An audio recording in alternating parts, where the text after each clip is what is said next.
Ah, okay. All right. Now we're ready. Okay. So 2 weeks ago, we began studying the book of Ezra. Not everyone was here for that first parak. The first parak was a little bit of an introduction. We also used this bit of an introduction to the book of Ezra.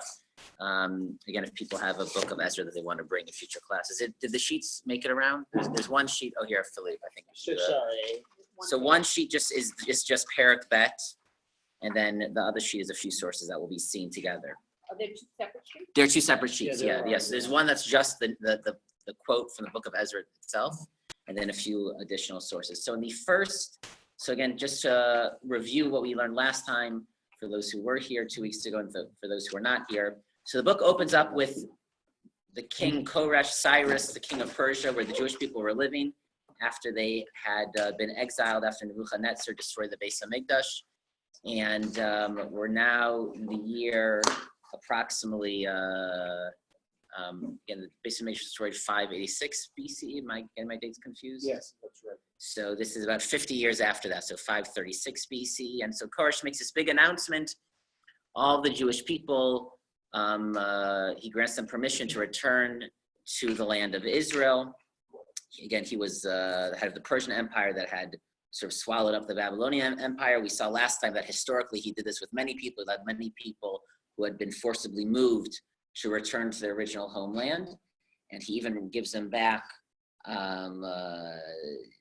vessels that Nebuchadnezzar had taken out of the Beis Hamikdash, and says everyone should help these people and they should return to their homeland and build their temple again. Okay, and that was Parak Aleph. And so now Parak Bet will begin the Jewish people actually returning to the land of Israel.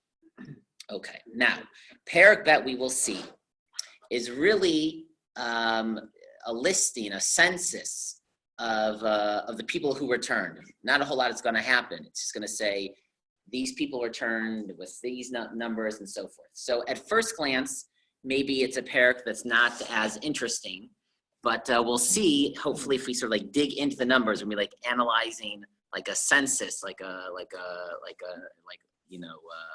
election results, and sort of see it. We'll see there are some interesting things. Why are there a lot more people from this group and fewer people from that group, and so forth. Okay, so that's what we'll be doing this evening. These are the people that returned. Yes.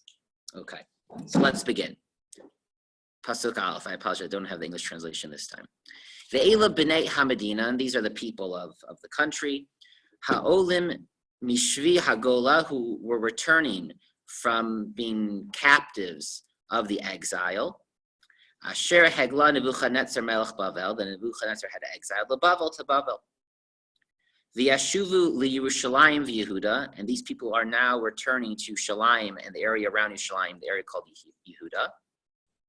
Ish li'iro, each person to his city. Okay, let's pause here for a second. So again, just to review.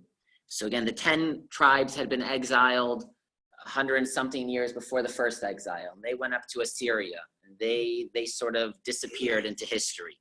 So the Jewish people that had been exiled into Babylonia were primarily from the area around Yerushalayim, the tribes of Yehuda and Binyamin primarily. So those are the people returning. And they will be returning Ish li'iro. It seems that when the Jewish people were exiled to Babylonia, so it's interesting. So whole communities were just like sort of picked up and forcibly moved. And chas v'shalom, if you would imagine that happening now.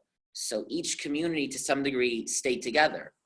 So then when they were resettled in Bavel, so there was like the Brookline community in Bavel, and there was the Newton community in Bavel, and there was the Five Towns community in Bavel, all these different little towns. And now it's 50 years later, so now it's their children and their grandchildren, but they still are these communities. They maybe each little town had their own shul. There was the young Israel Brookline in Bavel, right? Because so these groups were still very much together. So now they're returning still as those groups, and they plan on returning to those specific towns, to where they originally came from, Ish li'iro. Okay.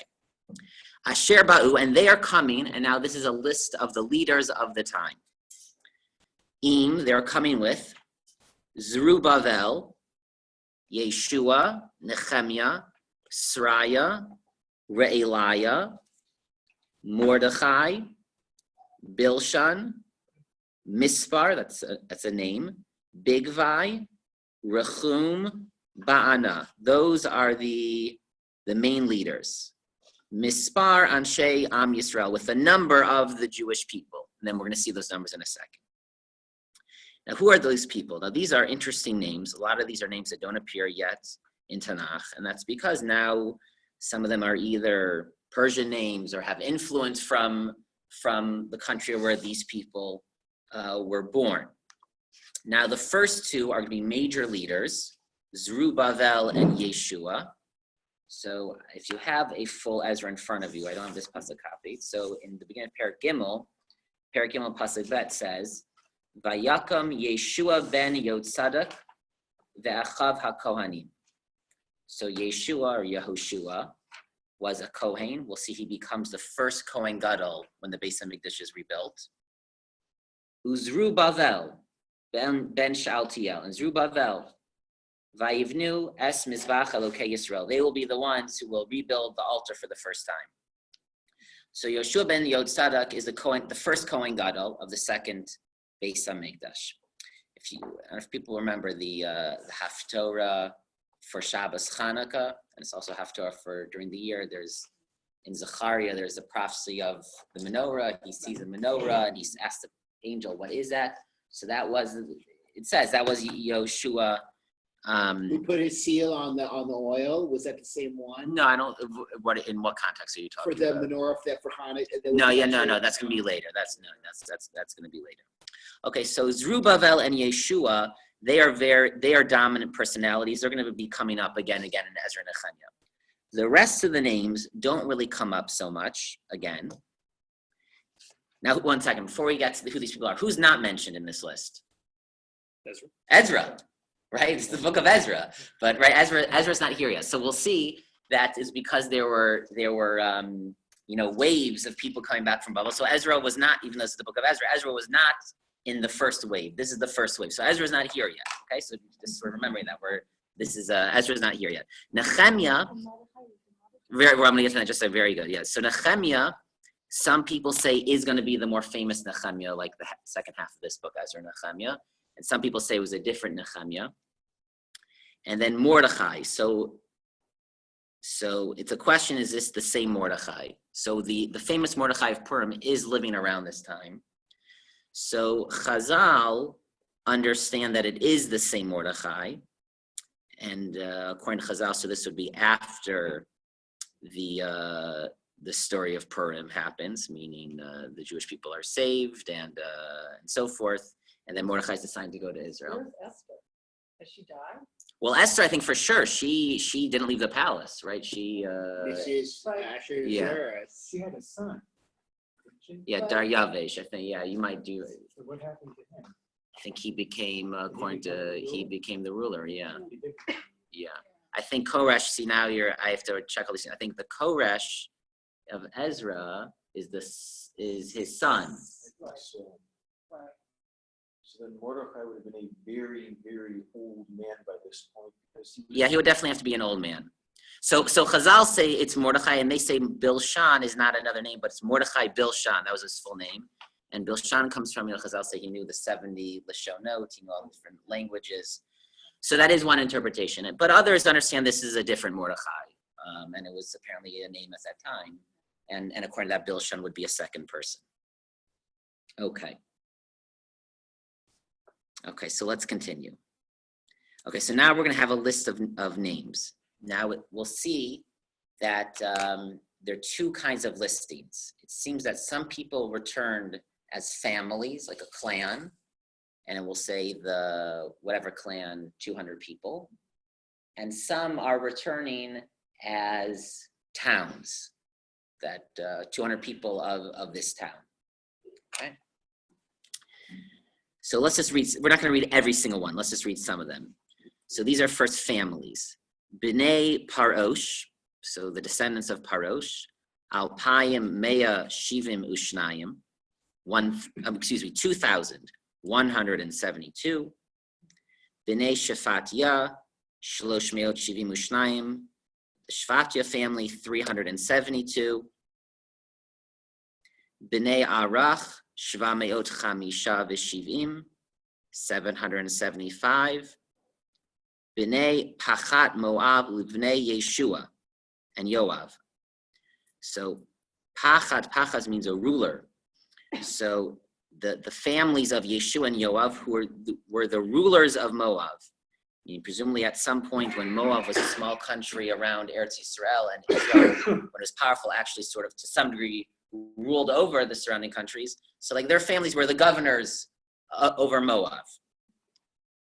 So they had a certain number of people.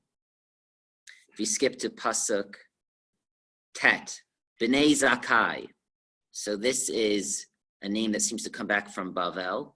And so then we find even later, let's say, like in the Gemara, Rabbi Yochanan ben Zakai, who was alive at the time of the destruction of the second Beis HaMikdash. But again, you hear sort of where these names were coming from.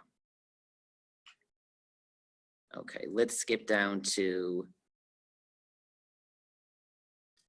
Do you mind if I ask you a general question? Please.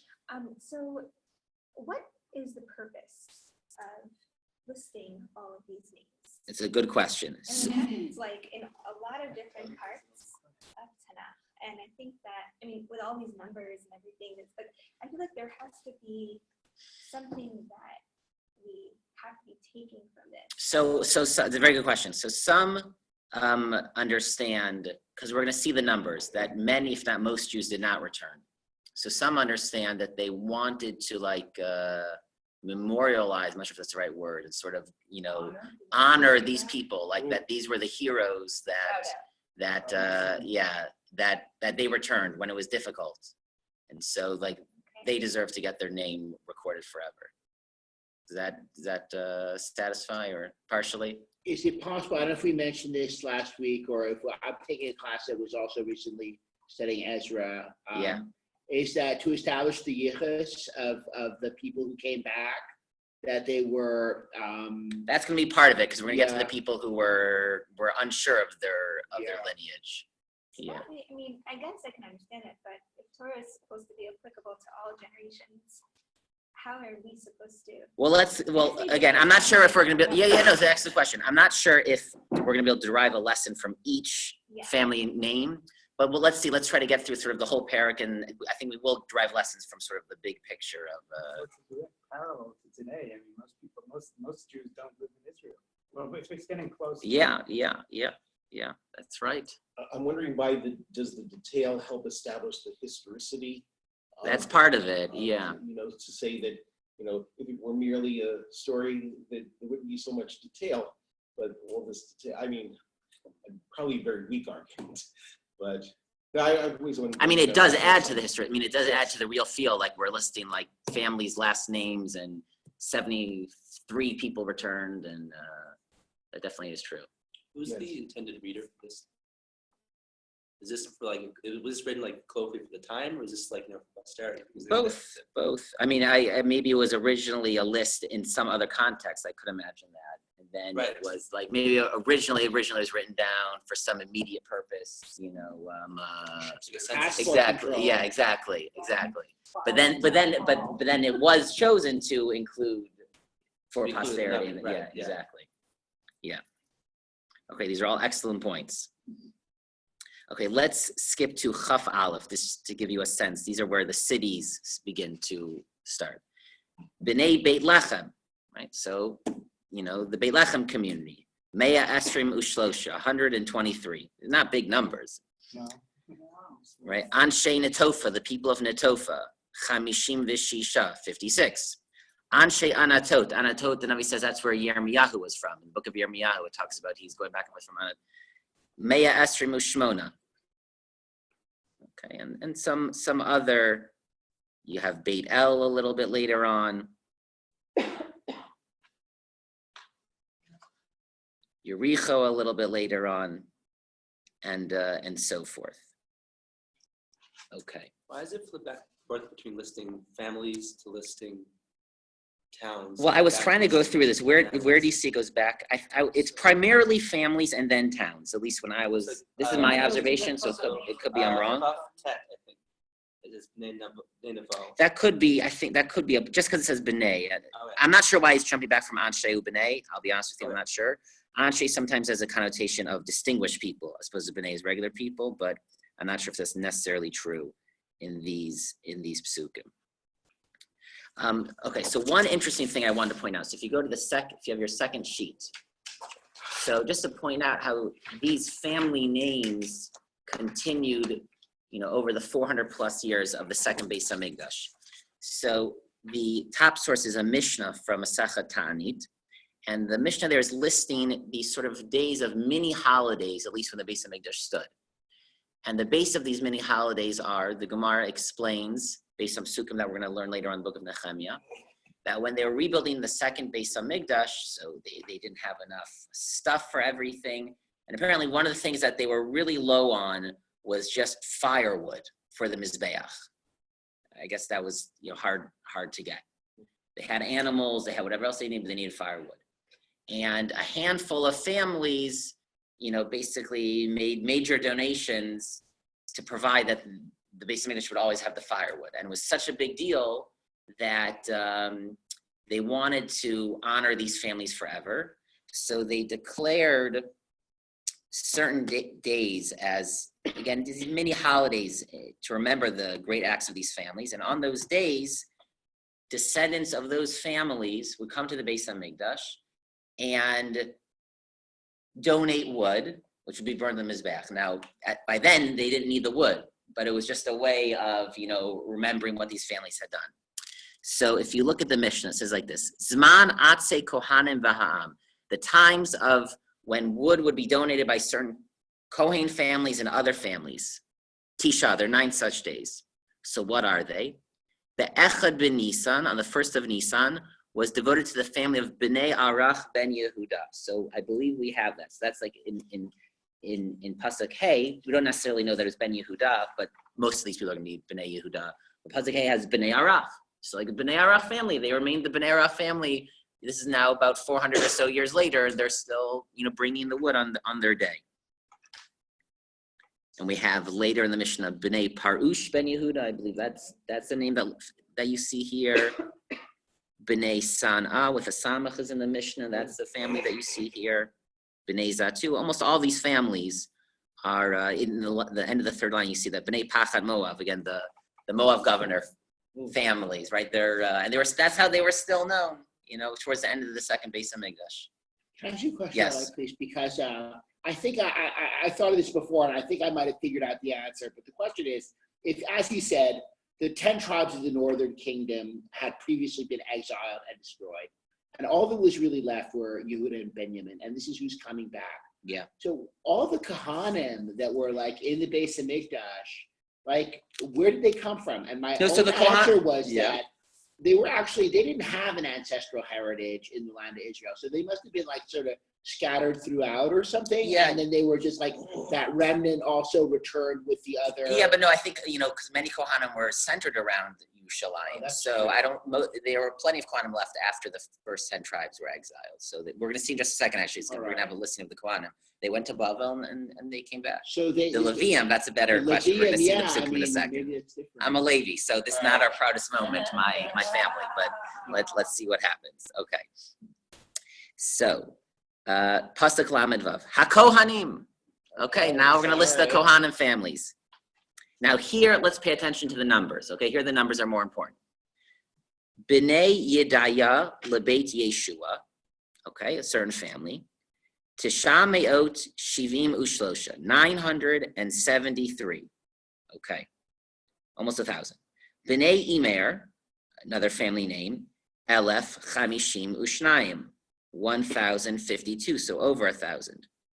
Bnei Pashchor, Elef Matayim Arbaim Vishiva, 1,247. Okay, so we're well over 3,000 right now. Bnei Charim, Elef Yeshiva Asar, a little bit more than 1,000. Okay, so there's over 4,000, like maybe close to 4,500 Kohanim returning. Okay. Halavim, now let's do the Levium. Yeshua v'Kadmiel libnei Hodavia, Shiv'im v'Arba'a, 74. Hamishorim, the Levium that were devoted to singing. Bnei Asaph were descendants of Asaph. It's like Mizmor LaAsaph, right? So Asaph are the singing Levi families. Mea Esri Mushmona, 128. So we have 74 maybe general Levium, then 128 singers. Bnei Shoarim, the families that stood guard at the gates, like Sha'ar. Bnei Shalom, Bnei Ater, Bnei Tamon, Bnei Akuv, Bnei Chatita, Bnei Shavai, those are their names.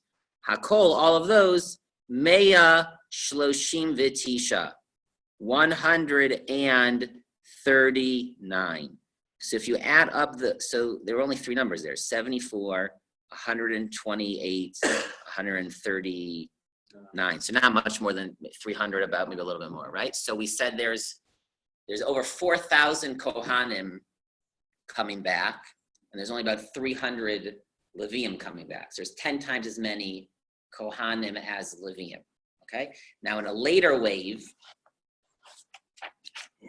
when Ezra is coming back, Ezra's going to lead another group back, and he says like this. This is in Perek Chet.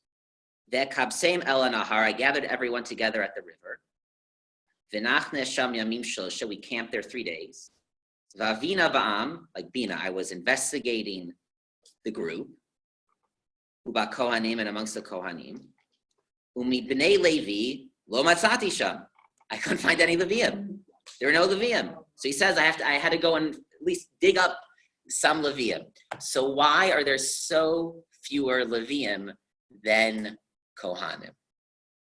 Okay.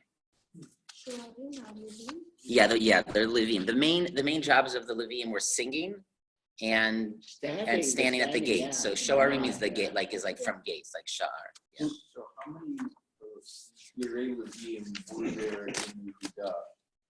Good question. I'm not sure. We have to look that up. Because the Levium. But I don't know why it would be more than Kohanim, meaning.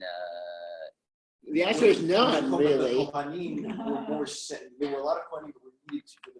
Well, there were a lot of Levium who were also needed to be in the Mikdash. Yeah.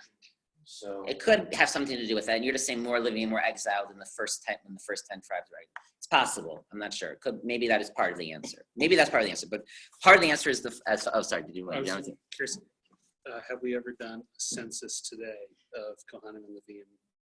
I'm not sure. Like Kohanim, the proportion Kohanim stand to up? Levium, right? So, I don't know. It doesn't seem like that, right? Well, so what are the numbers in the shul? I don't know. On Yontif, when you go out to wash hands. I can tell you often at Hashkaman and we don't have a lady. There you have it. Conclusive evidence. Yeah. So we always have a. though I know that at Maimonides, one of the Gabayim who was a Levi a couple years ago said that there were very few Kohanim and lots of Levi. Yes, I don't know. You can't. I don't know. You can't prove anything. Same thing. Yeah. Right. Yeah. Okay, so let's see. Go to your other sheet now. So this is from the second source is from Yechezkel. Yechezkel was a Navi that went with the people from Eretz Yisrael to Bavel during one part of the exile and stayed there in Bavel. So he says like this: Ko Amar Hashem. So says Hashem. Kol ben nechar arel lev arel basar. So again, now he's prophesizing when the Beis Hamikdash is destroyed, but he's talking about when the Beis Hamikdash will be rebuilt. Okay, any foreigner who is uncircumcised of his heart or of his flesh, lo yavo al mikdashi, he will not be allowed to come into my temple. L'chol ben nechar asher b'soch b'nei Yisrael, even ben nechar amongst Israel, presumably it means someone who's idolatrous, who's not faithful, and so forth.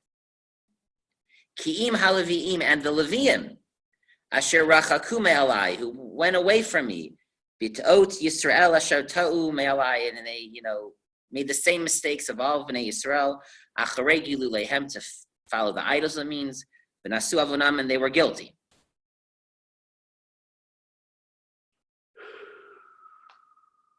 V'hayu b'mikdashi, they used to come to my mikdash, Leviim, mishartim pekudot el sharei habayit, that's sharei, they would stand at the gates, u'mishartim et habayit, and they would serve generally in the Beis Hamikdash. Hema yishchatu et haolav et hazevach, they would slaughter the karbanos. You didn't need to necessarily have a Kohen to do the slaughtering. Other parts you did, but the slaughtering could be done even by Yisrael. La'am. V'hema yamdu lifneihem l'shar sam, and they would stand there and serve. Ya'an asher yashar su'asam lifnei giluleihem. But now that they have served the pagan idols, v'ayu lebeit Yisrael lemechshol avon, and they were for the Jewish people a stumbling block. It sounds like he's like Lemi Levium. Once the Jewish people saw the Levium going to the temples in Bavel, so then everyone followed them. Al kein asati yadi alehem, therefore I raise my hand against them, meaning I swear, so to speak. Hashem says, Neum Hashem, v'nasu avonam, they will bear their guilt. V'lo yigshu elai lecha hein li, and they will not approach me to serve me. V'lageshet et kol kadashai al kacher kadashim, to all my holy places and things. V'nasu klimatan v'toavotam asher asu. Again, they're gonna bear their guilt. Were they like decommissioned, basically? It sounds something like that. V'natati otam shomrei mishmeret habayit l'chol avodato l'chol asher yasabo. And at most, I'll let them be guards, but they're not going to really be actively involved in any way. But v'hakohanim haLevim, the Kohanim of the tribe of Levi, b'nei Tzadok, asher shamru et mishmeret mikdashi b'ta'ot b'nei Yisrael me'alai. They try to protect my temple and b'nei Yisrael from again the idolatry. Hema yikravu elai l'sharteni. They I will bring back to serve me. And it continues, yeah. Among those that Hashem said he would bring back to serve him, yeah, was the Pashko family, and they were the ones who were the chief officials of the temple. Beat up speaking. You're asking. I don't even. Yeah, they.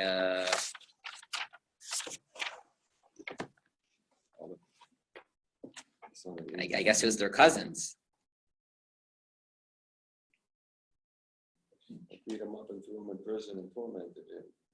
Yeah, wow, you remember? Yeah, that's what it says. I don't know. Well, this is just Pashchor. It's just him. It's not, it's not the whole family. But yeah, I don't know. So, but coming back to the Psukim of Yechezkel, so it seems like the Kohanim, as opposed to Levium, at that period, they were just more committed, more faithful, than the Levium. So it's not as surprising that they're going to be, because again, it is hard. It was a challenge to see who would go back. So it seems like the Kohanim were the more committed ones, and so they're the ones that go back. And also, to some degree, a little bit, they were. Can I talk or? Yeah. Yeah. So Yaakov. So the Kohanim were still part of the tribe of Levi. You're asking because the pasuk says she's asking the pasuk HaKohanim HaLeviim. So it means the Kohanim are part of the tribe of Levi. They are from that tribe. So that's what it means. That's all it means. There are a lot of. It seems like there are a lot of Kohanim, high percentage Kohanim. It seems almost like Muslim people went back with Kohanim. Compared to Levium, yeah. So if all the Kohanim just took their places in the Beit HaMikdash, and who was going to be earning money? No, well, we'll see. There are plenty of Yisraelim. There are plenty of they're just relative to Levium. There are very few Levium. Rabbi? Yeah. So how complete was the exile? I mean, when they went back, there were still indigenous Jews there. I mean, some of the Levites escaped deportation. A small amount, yeah, a small amount. I think not many, but a small amount. We're going to come to that in just a little bit also. Right. What's also kind of ironic here is this praise, HaKohanim HaLevim B'nei Tzadok, which at least reminds me of another followers of Tzadok, and I'm not sure if it's the same Tzadok. Well, no, I don't think it is, but yeah, I'm not sure. I'm not sure who that Tzadok is. Okay. Okay, should we continue? Okay, Mem Gimel, we're back in the Psukim. Okay, Ha-Nitinim, who are the Nitinim? So the Nitinim were a class of people that were part of the Jewish people, but they were servants, but devoted to working for the Beis HaMikdash. I mean, they didn't do the ritual service, but the Beis HaMikdash just Yeah, okay, something like that. If things broke, accountants maybe, whatever they did, or I think it's a Gemara where they talk about that the Kodesh Kodeshim had to be repaired. yeah, from if time workers to had to time. go in. Yeah, that's Yeah. true. Yeah. I'm not sure if the Nitzinim would have done that, but they might have. I'm not sure. So the Chazal understand that the original Nitzinim means like Natan, like they are given over. They are, they're dedicated to.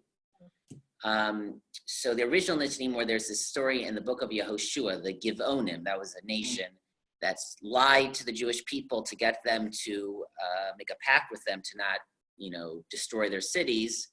And they, I believe, it seems like, and they converted, I believe, to be Jewish. But then when Yeshua realized that the whole thing was just a ruse and they were really lying about the whole thing, so it says it was already too late. He already swore that he wouldn't conquer them and destroy them. So they were allowed to live, but they were, set aside to not to be this class that would be servants for the Mishkan at the time. So it's their descendants, and presumably there could have been other people captured, other servants, that become incorporated in some way into the class. But that's what these Nitinim are. So they're not necessarily Jewish people. There's something in between. There's something in between. A Jewish person was not allowed to marry them. That is true. So they're sort of part of the Jewish people, but a Jewish person wouldn't be allowed to marry them. That is correct. So if you look at these names, we're not going to read all these names. Some of these names seem to be family names. Some of them seem to be maybe related to the work that they did because they're workers. So for example, in the top line, the third one, you have B'nai Taba'ot, the people of the rings. So I don't know exactly which, but right, that they probably did something. No, I think it's more of the things that hold the staves. Yeah, I'm not sure, right? They had these rings in the base of Mikdash that to like you would insert that. Curtains. Oh no, I was thinking of to like when they would shecht large animals like Oh. that would sort of like pens or things that would I'm not sure, but that's how I was imagining it, but it could be something like that. Okay, and then the other there's a B'nai Bakbuk. I'm not sure if Bakbuk meant bottle, back then, but that's one of these people listed. Okay, and then we'll just skip to the end. Pasuk Nunchet. It says B'nai Hanetinim u B'nai Avdei Shlomo. Again, there was this class which they seem to be like sort of lower than the Netinim. The slaves, the servants of Shlomo, that it's based on Psukim Malachim, that Shlomo at some point, again, captures, many area. They become devoted to be, sort of servants for the Beis HaMikdash or maybe for other royal purposes. And so again, it's interesting. I'm not sure if these people were forced to come back or again, they also, within their identity, also identified as being part of, connected to the Jewish people at least, and now they're coming back also. So of all these people, Shlosh Meot Tishim Ushnaim. So you have 392. Okay, so not a big number, right? Okay. Is there a question? Any questions? Okay. Next pasuk, Nuntet. So now some more psukim, not just a list. Ve'ela ha'olim mitel melech tel charsha kruvadan imer. And these are going to be the people returning from these cities in Bavel. V'lo yachlu lehagid beit avotam v'zaram. And they could not say for sure who their ancestors were, im mi Yisrael heim, if they were Jewish at all. And again, as we'll see, intermarriage was a major problem. So even in 50 years, people there were some people who they just really weren't sure. They weren't sure. It's like the Russian Jews today. Yeah. So who are these people? B'nai Telaya is. I mean, it's an experience of exile in some ways, right? Just it is very similar. B'nai Telaya, B'nai Tovia, B'nai Nikoda. They're primarily from those families. Sheish Me'ot Chamishim Ushnayim, 652. Okay. So they also came back, but their exact lineage was unclear. Okay. Umi b'nei haKohanim, and there were also some Kohen families. B'nei Chavaya, b'nei Hakotz, b'nei Barzilai, the children of Chavaya, the children of Hakotz, the children of Barzilai, Asher lakach mi benos Barzilai hagiladi isha. So what does it mean? The children of Barzilai actually means normally families went by the father, but here this is a family that they were the children of people that married the daughters of Barzilai hagiladi. But since he was such a prominent figure, they were known as his descendants. Vaikarei al Shmam, they're called by his name. Now, so I saw some very interesting interpretation. Some say, like I just said, that they were known by the mother's father because he was such a prestigious person. But some say, and want to guess, why were they known after the mother's side? Because they were married to non-Jews. Right, either they were married to non-Jews or it was unclear it was a little unclear. And again, especially because we're going to see these are going to be the Kohanim who also were of questionable lineage. So it could go either way. This puzzle could really be like a compliment. They were from this prestigious family, or it could be, no, it's actually sort of saying, we know who their mothers were. We're not 100% sure who their fathers were. Sure they're Jewish, but we're not sure they're Kohanim. This list is going to be people who it seems like we're confident that it seems like that they're Jewish, but just that, are they Kohanim or not? And are they, even if they come from Kohanim, maybe someone married someone that a Kohen is not allowed to marry, and so then the children would no longer, be suitable to work in the base of Mikdash or whatever other halachos. So Ela Bikshuk Savam Hamit Yachsim, they asked for their documents of lineage, V'lo Sa'u, and they couldn't produce anything. Again, they couldn't, although other Kohanim apparently could trace their lineage. I'm the son of the son of the son of son of whatever this person, back to however far they need to go. But these people, they didn't know. Vayegoalu min hakahuna, and so they were rejected from the kahuna. Okay, at least partially. Vayomer ha-tirshasa lehem. Tirshasa seems to be like a Persian word, which basically means like governor. Okay, so the governor, Nehemiah, will be known as Nehemiah ha-tirshasa. Maybe this is Nehemiah, or some say it makes more sense. It's who did we have earlier? Zerubbabel, Rabbi Zerubbabel. So the ruler said to them, Asher lo yochlu mi kodesh hakadashim, you're not allowed to eat from the holiest of things, meaning from sacrifices. Ad amod kohen l'urim l'tumim, until we'll have the Kohen Gadol with the breastplate, and we could, verify everything and make sure that you're really Kohen. Because either through some Ruach HaKodesh, they could verify it, or it just means, like we say, like when Mashiach comes, we'll, exactly. No, they didn't. Exactly. Now they didn't know. This is even before that. This is even before they've even rebuilt anything. Yeah. There's an interesting story with regard to authenticity behind lineage. At the old film, I don't know whether they were taking true or Meissen or something, had to be given to. Yeah, I know your story. I'm going to tell that story. Okay, so the Gemara says that it sounds like they weren't totally rejected from being Kohanim. He said you're not allowed to eat from the karbanos, which is like the holiest thing. So the Gemara says that they weren't allowed to be given parts of the karbanos when they would eventually start offering karbanos, but they could eat truma. Truma meaning what's separated from produce that's grown. Now the Gemara has a machlokas, so they were allowed to eat truma. Were they only allowed to eat truma that was only truma on a rabbinic level, but on a Torah level wouldn't have really been truma and there wasn't a requirement to separate truma? Or could they even eat the real thing, the real truma on a Torah level? Now, if they could eat truma even on a Torah level, then it's clear that we actually really thought probably they are Kohanim. So really, they can eat truma even. And it was a stringency, since there's some question, we'd rather them not being the ones working in the base of Mikdash. It was really a stringency. But if you hold that, like the Gemara says, that they weren't even allowed to eat truma on a Torah level, then at least one could understand that there really was a doubt. It's like a suffix, 50-50. So for rabbinic law, we can be lenient. For Torah law, we have to be strict. So on that note, let's see the last source we have on the other sheet. This is from the Rambam. So the Gemara understands that this rule, that if you can't produce your lineage, you can't work in the base of English. It wasn't a one-time thing. That Ezra or Zerubbabel, that was when they made the rabbinic law to work in the base of Mikdash forever. You need to prove that you're a Kohen. Okay, so let's see the Rambam.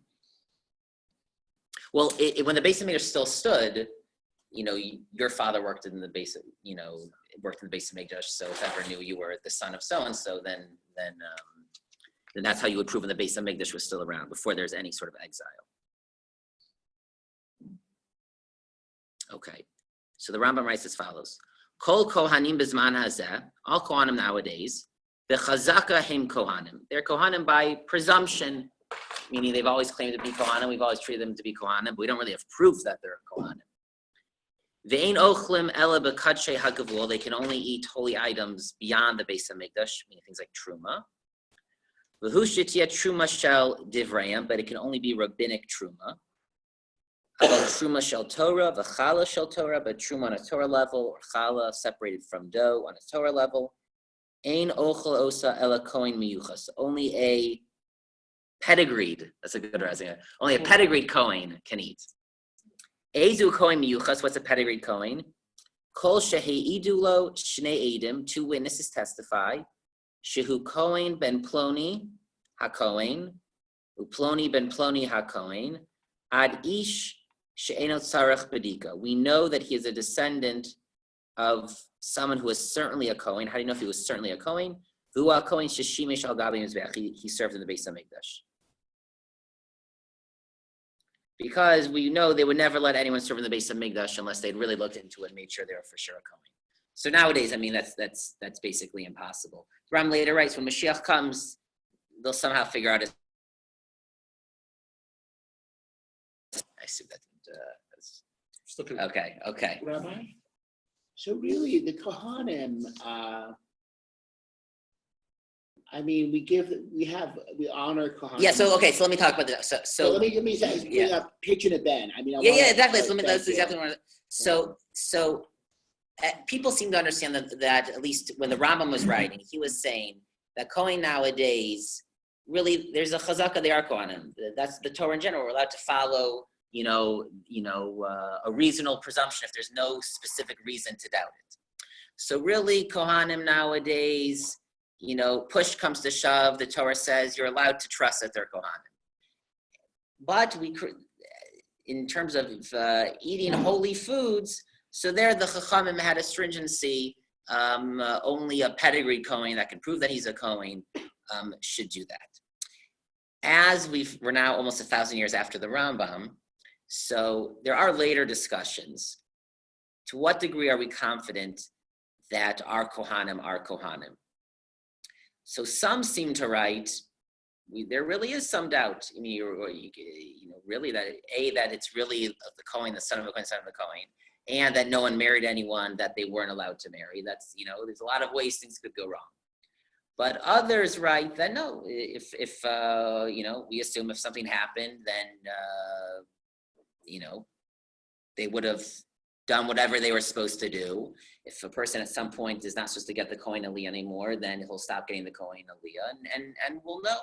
And we should assume everyone who's considered a Kohen, is a Kohen, unless there's some specific proof or doubt to assume otherwise. And push comes to shove, there are 2 areas that we still, even nowadays, seem to assume that our Kohanim are Kohanim on a Torah level. That is one, Berachas Kohanim Duchani. There's a positive mitzvah for a Kohanim to give a bracha to the people, but it's also forbidden on a Torah level for a non-Kohen to give the bracha.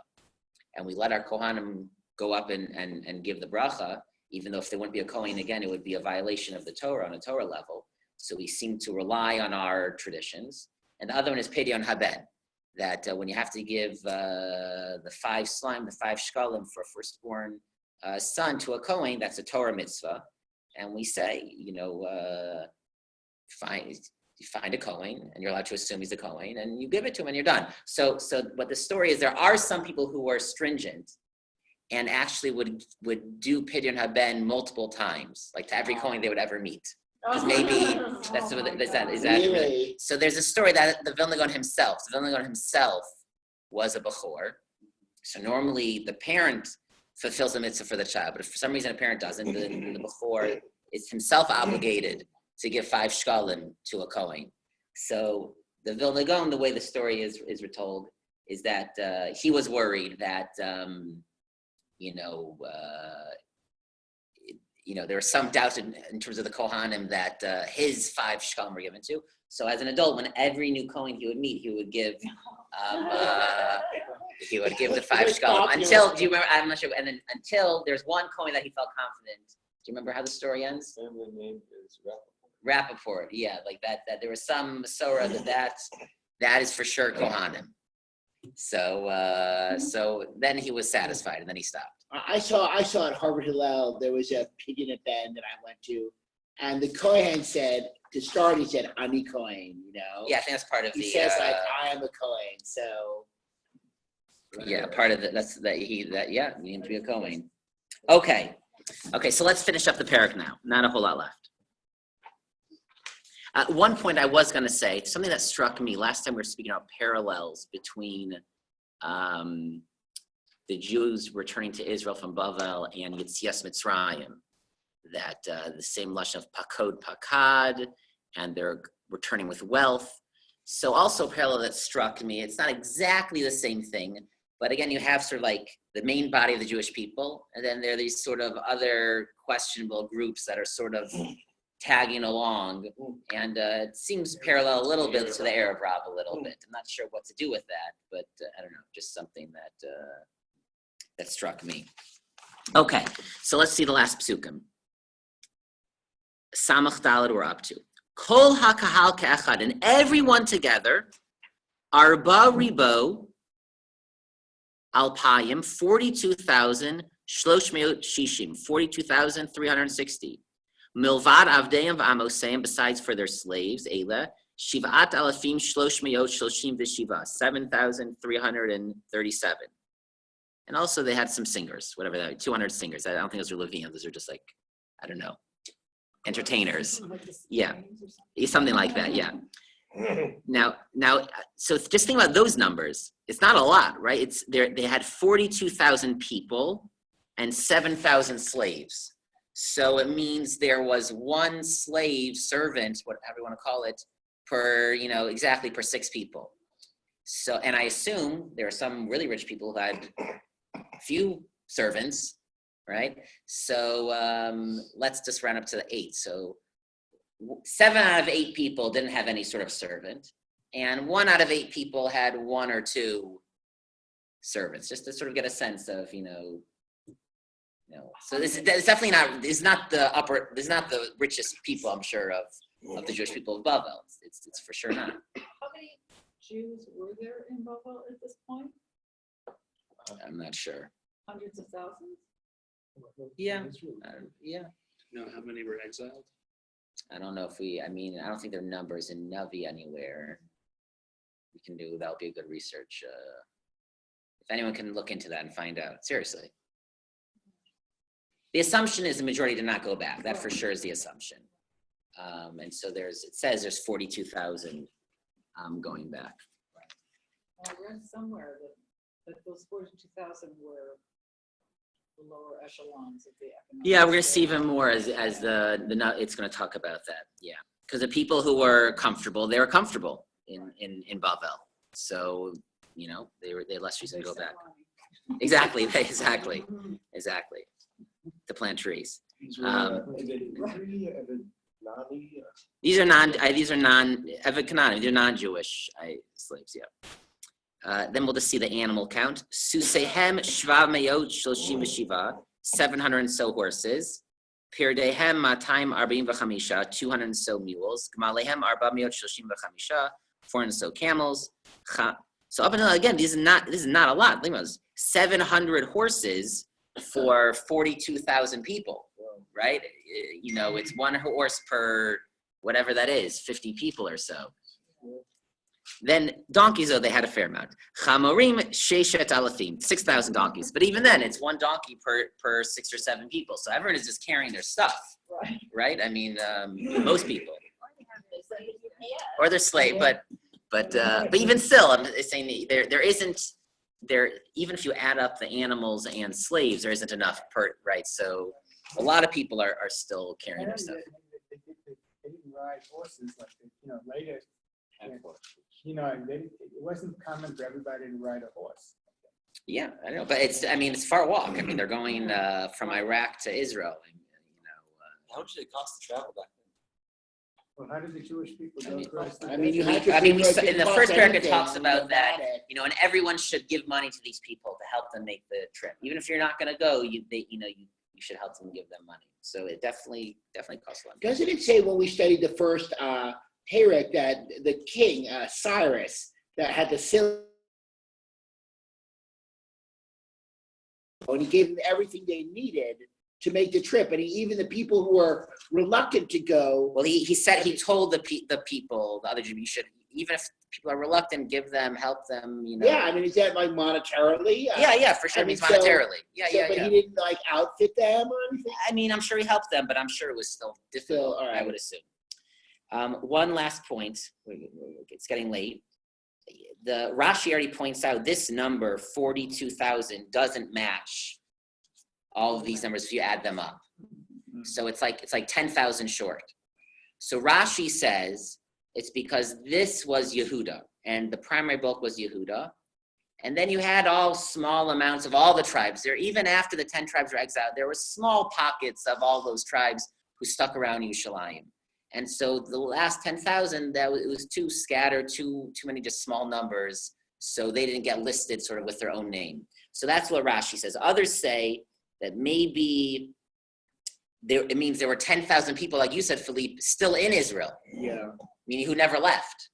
And so let's say 30,000 come, that's listed. And then it's saying, and then the first, when they arrived, the community was 40,000 people, 30,000 who came and 10,000 who were there. Okay, let me read the last few psukim so we can say we read the whole parak. And then if people want to stay around and ask more, that's fine, or whoever wants to go home, we'll give them the opportunity. Norashei ha'avot, continuing. And of the leaders, b'voam lebeit Hashem asher b'Yushalayim, hitnadvu lebeit Elokim lamido al mechono. So, and then they got there, they've traveled, they got there. The leaders donated money, kekocham, as much as they could.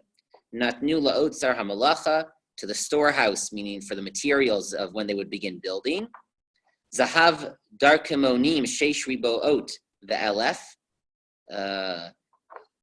61,000 golden coins. The kesef manim chameshet alafim, 5,000 silver pieces. The katnot kohanim meya, 100 fine tunics for the kohanim to wear.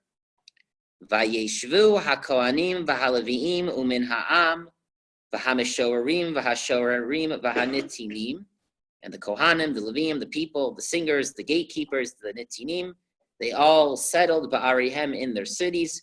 B'chol Yisrael ba'arihem, and all the Jewish people in all of their respective cities and towns. Were these cities still standing?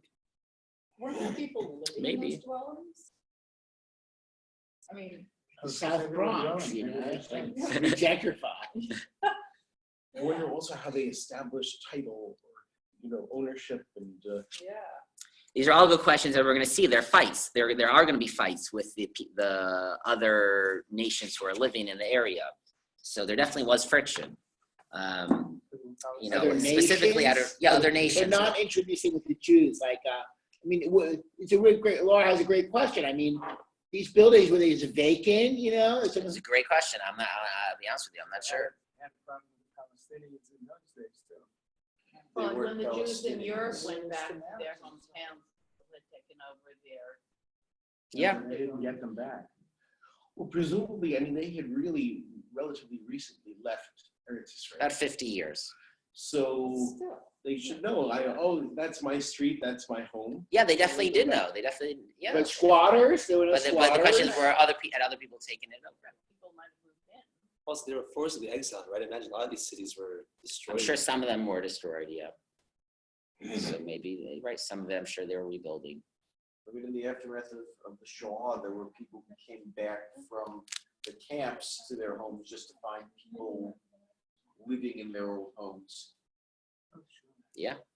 And that was Much shorter time. 4 years. Yeah, exactly. Okay, so we'll have to continue learning, and hopefully we'll see. Maybe we can answer some of these questions as we How come continue. they live separately, the Kohanim and Israel?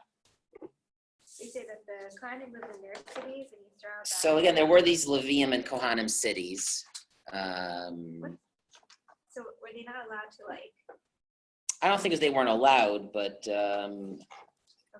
that's just sort of way, that's how like they lived back then, sort of like by ancestral land, by clans, by the Shvatim were also like that, right? Like so- Parallels when they first come into the land of Israel, you had land assigned to each tribe. yeah, so people sort of lived kind of by family. Well, the cities of the Levium, I think, were established at the time that they conquered the land. Yeah. They entered and Yeah. lived there. Those were established. So and then the Arei Miklat were also cities of Levium. So presumably Levium had rights to those cities and the lands around them. I think the rule that they could never be sold, permanently. Yeah. The Kohanim cities, we learn about them, unfortunately on Tisha B'Av, their keynotes that list the on code. Sos, Yeah. all those cities were Kohanim cities. So presumably they went back to their Kohanim city. There must have been a huge legal, turmoil there, or they did bring lawyers, interestingly.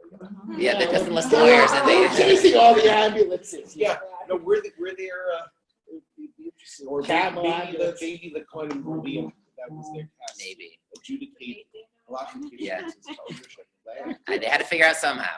So It's also interesting is the second parak has 70 psukim,